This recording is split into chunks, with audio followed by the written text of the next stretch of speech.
Check పోస్టుల కాడ toll గేట్ల కాడ వచ్చిపోయే బండ్లను చెకింగ్ చేసేది ఉంటే రోడ్డుకు అడ్డంగా బ్యారికేడ్లు పెట్టి ఆపుతుంటారు.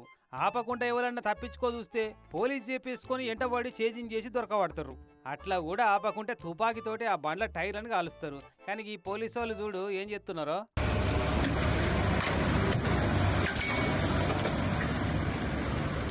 అరే రే రే రే ఎంత కష్టపడుతున్నారో చూడు. చిన్న పోరగాళ్ళు చింత చెట్టుకు చింతకాయలు రాలగొడుతున్నట్టు దూరంకి వెళ్ళి రాళ్ళు పట్టుకొని పట్ట కొడుతున్నారు. ఆ ట్రక్కులోళ్ళు చూడు దుల్పరించుకొని పోతూనే ఉన్నారు. అవి అటు ఇటు కష్టపడి ముంగడద్దానికి బొక్క పెట్టిండు ఈ పోలీసు ఆయన. అత్యంత సాహసోపేతంగా అద్దం బలగొట్టిన ఈ పోలీసు ఆయనకు అవార్డు ఖాయం చేయాలి ఎట్ట పెట్టి. యూపీ రాష్ట్రం సోన్భద్ర లోహిడి టోల్ గేట్ కాడ జరిగిన గమ్మత్ ఇది. అసలు ముచ్చట ఏంటంటే పర్మిషన్ లేకుండా విలువైన ఖనిజ సంపద కొంటబోతున్నారట గనులల్లకెళ్ళి. ఈ Sonbhadra toll gate check post కాడ అడ్డబెట్టి సహజ సంపదను దోసుకపోతున్న ఈ దొంగలను పట్టుకుందామని చూసిర్రు ఇట్లా. మరి ఈ పోలీసు వాళ్ళకి ఇచ్చిన తుపాకులు ఎటు పోయినాయి, రోడ్డు కడ్డంగా బ్యారికేడ్లు ఎందుకు పెట్టలేదు, అదట్లా పెట్టు.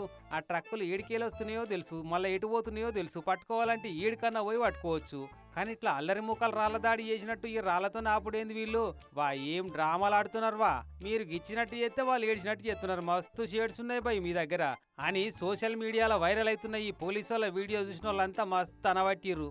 ఇంకిట్లా హైలైట్ ముచ్చట ఏంటంటే ఇట్లా ట్రక్కుల మీద రాళ్ల దాడి చేసినందుకు ఉల్టా ఈ పోలీసు వాళ్ళ మీద శాఖాపరమైన చర్యలుంటాయని అంటున్నాడు ఈ పోలీసు పెద్ద సారు.